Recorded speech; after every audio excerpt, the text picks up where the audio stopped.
The government's announced that it will fund the construction of a new gas-fired power plant in the New South Wales Hunter Valley.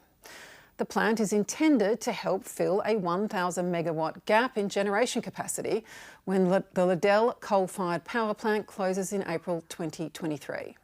But the Australian energy market operator has disputed this, saying no more than 215 megawatts will be needed. Well, the Prime Minister says the new power plant will force down electricity prices. Wind doesn't always blow, sun doesn't always shine, and you need firming power from gas to ensure that those renewable energy investments are effective. Battery development is still at a very early stage, and gas is an important transition fuel to support the transition of Australia's energy economy over the next 20, 30 years. So it's an important investment to keep downward pressure on electricity prices. If you don't fill that gap, Australian households, Australian businesses will be paying more for their power. But finding those savings will require a $600 million investment from taxpayers at a time when the cost of renewables continues to fall. What is the fastest growing economic sector in the United Kingdom today? It is the renewable energy sector. And everybody said we were a bit crazy going to offshore wind to produce our electricity. We don't have nearly as much sunshine as you guys have. And we've gone for offshore wind. And offshore wind is now producing kilowatt hours cheaper than we can produce with coal and gas. The government's announcement also comes on the heels of a new report from the International Energy Agency recommending that nations cease investment in fossil fuels now. Niall, why invest in a new gas plant when the market won't go near it? Well, I think that's exactly why they've had to do it, because if it did make sense, the market would have already moved and industry would have funded it themselves. So that's why I think this is a really confusing decision. At odds with Liberal Party or coalition philosophy there? Well, market intervention is at odds with a conservative, capitalist, believing government. Mm-hmm. So this is why it is quite bizarre. I mean, they said they were going to do it if the private sector didn't invest, and they haven't. And I think that's symptomatic of the lack of direction that the government has set around emissions reduction targets. Industry can't find the certainty to be able to back this in. And I just question whether the investment that we've seen in areas like hydrogen and renewables, the way that that's actually taking off and the rate of innovation, I think that's going to really accelerate over the next few years. So by the time they get the approvals and by the time they build this, I think we'll actually see that industry and the community and the global trading, our global trading partners have moved on. Sule, now you wrote a PhD on decision-making and information in large tech-based institutions. One of your case studies was in the energy industry. You've also worked as a consultant to the energy industry in New South Wales. If you were asked about this decision as a consultant, what would you say? I'd say that it was not a decision based on logic or evidence. I'd say it was a decision based on politics. It looks to me remarkably like a decision by the coalition designed to create a wedge within the ALP prior to the election and presumably have Labor's Joel Fitzgibbon, member for Hunter, saying, well, we need more power plants because that's his seat, and other progressive members of the ALP disagreeing with him who are perhaps green-leaning. And that's what it looks like to me, because you couldn't support this on a logic basis. So we can also judge that by the way that the political announcements have gone. First, the PM says we need a new gas station. It's going to be 1,000 megawatts. But the environmental impact statement was actually for an analysis of a plant of 750 megawatts. But now today's announcement is 660 megawatts. But now we understand that we really only need something in the order of 200 and 220 megawatts. So which is it? It's as though the government is making it up on the fly. The truth is that if you are actually looking for cheap power, you don't need cheap power. What you need is cheap power bills. It's not the same thing. So if you were to replace 18 halogen lights with LEDs in your family home, just average family home, you'd save more than $100 a year on your power bills. And you'd use less electricity, so you don't need to install as many power plants. An LED uses about $5 worth of electricity a year. And what would you do instead with that money? Well, with $600 million, you could, for example, build 2 regional city hospitals. So Wodonga could have a new hospital. The Hunter Valley could have a new hospital. You could build something in the order of 15 new secondary schools or 40 new primary schools.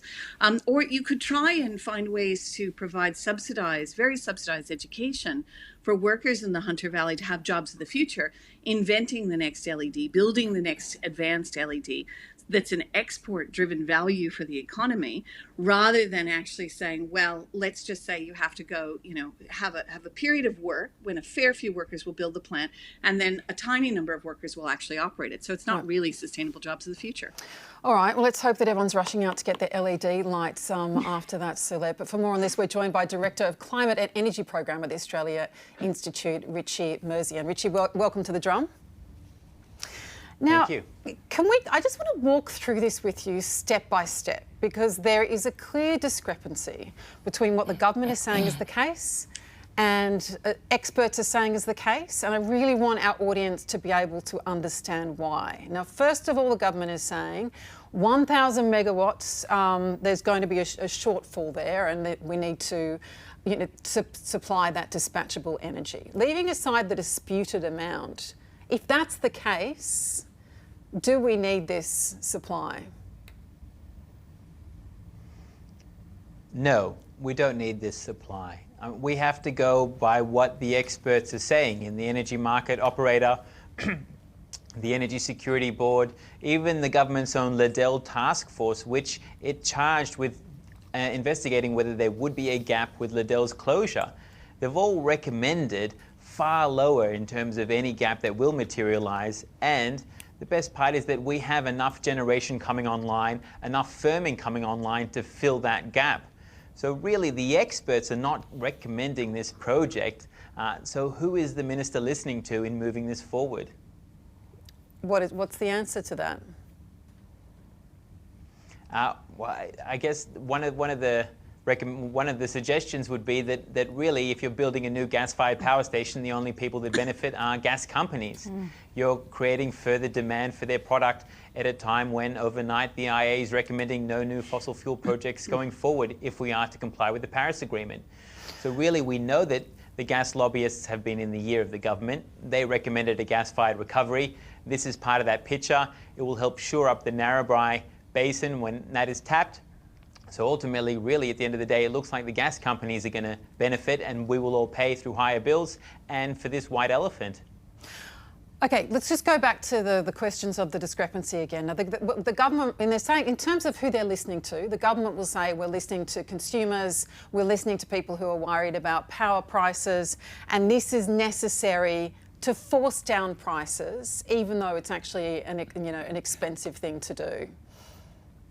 Can you explain that? Is that right? Yeah, gas makes electricity more expensive. That's the experience that we've all enjoyed over the last 10 years, and more gas generators aren't the solution here. We know that it's the most expensive way that you can generate electricity, and ultimately these peakers are used hardly ever. We know that Snowy Hydro chose not to use the peaker that it does own yesterday, even though electricity prices were at $1,000 a megawatt hour. So really, gas is not the solution if you want to lower power prices.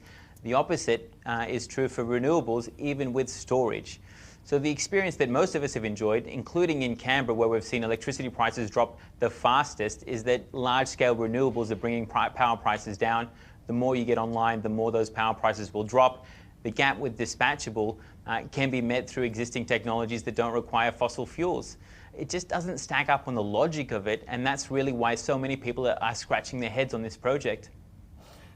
So why not gas? The government says it's a transition, it's less carbon intensive than coal. Where does your opposition to it lie?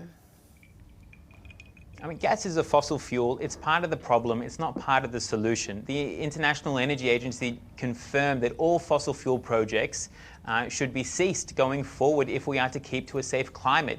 We don't need gas as a transitional fuel because the technologies are there to fill any gaps that will be created through the retirement of coal. And gas, there is this conception that gas is better than coal. Yes, if you're just looking at the emissions if you burn it directly. But if you look at the entire carbon footprint, which we have to, then gas can be as bad as coal. The methane leakage from gas mining can lead to a footprint that competes with coal in terms of being emissions intensive. And the solutions to moving away from all fossil fuels are already there. So really all we're missing is the political will to take that step now. And if you look at Kurri Kurri, it's right in the centre of the new renewable energy zone the New South Wales government wants to make. There's plans for big batteries in the location as well. We could find a much cheaper solution here that might actually bring electricity prices down rather than just leaning on another fossil fuel. I'm just going to bring in the rest of the panel here now. Grace, do you see this as a question of political will? Oh dear. Look, I'm no expert, but this just seems like a big waste of taxpayer dollars. We've heard from the experts here. I mean, it's not necessary. So why are we spending $600 million on something that's not necessary? I think one of the issues, Sule, is where this leaves us globally. If we have the International Energy Agency releasing this landmark report, that it's saying there should be no new investments in coal, oil or gas if we're to keep open the narrow possibility of meeting the goals of the climate agreement. So where does this put us? I don't know, like an energy pariah state. I mean, really, where it's like building this power plant is the equivalent of people who go out and buy more incandescent globes. It's a technology that's 100 years old instead of LEDs. The analogy, we're using it's not exactly a technology that's 100 years old, but it's a bit like that. And the other thing to think about financially, there is the big environmental cost, but even if you don't believe in climate crisis, okay, it's the way that the money is spent on these giant projects. So if you build a power plant, you have to build the whole power plant before it's generating power. So you've got to spend that $600 million on it. If you buy demand management technologies, what you can do is actually do it incrementally. So as that need arises, if your energy demand increases over time, you can invest a little bit more in retrofitting and actually reducing the demand over time. And that means you're not doing one giant whack all at once. That means you don't rely on having to use that. And that plant is not going to be used at 100% of capacity. It would just be too expensive to run. Niall, can I get back to you as well? When we're talking about discrepancies, one of the most obvious ones is between the position of the federal coalition and the state government. And we have Liberal and national members of the New South Wales state government saying that gas isn't the right way to go, investing heavily in renewables. And I think we have a grab here from Matt Keane. The cheapest way to now deliver electricity or energy is a combination of wind, solar, pumped hydro and renewable technologies.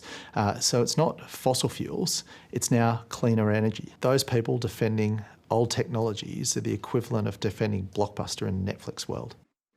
That's the New South Wales Energy and Environment Minister. And he then goes on to say he thinks it's an ideological thing. How do you explain that? Well, look, I think Matt's analogy there of Blockbuster and Netflix is a great way of looking at this. And the other thing, I guess, I come from regional New South Wales and I'm heavily involved in the ag sector. There are so many opportunities for our regional communities to embrace renewable energies, to not just reduce our input costs, particularly in things like agriculture, because again, remember, we've got water and wind and sun out there on a lot of our farms, and we've been using renewables for a long time with the windmill and things like that. So I agree with Matt's position, and look, it's not the first time we've seen a difference between the state and the federal government on a particular issue, and I think that this is largely political. I mean, this is a really good wedge. If you want to just strip it right back to the politics, this puts Labor in a really difficult position. Joel Fitzgibbon will be championing this. I don't know what Chris Bowen's going to do on it, and they're going to be attacked from different parts of their own party. So politically, it's probably advantageous, but I think it does put us back as far as embracing the opportunities that we have right throughout our sectors. And again, I work in a sector we're a net exporter when we talk about food and fibre. We don't want to be tripped up in some of our conditions of trade with our partners because of what's happening here domestically. So we've got to act locally, but think globally. And if we were to do that, we certainly would be looking at renewables and other technologies. Richie Merzian, I really want to thank you for bringing your expertise and insights to the drum tonight. Thank you. Richie Merzian, he is the Director of Climate and Energy Program at the Australia Institute. The bottom 20% get nothing. They're really unfair tax cuts. People want to see much stronger action from the government when it comes to climate change. It's no coincidence that we have a wages crisis in Australia. Transitioning to net zero emissions, it doesn't seem like there's much room for gas.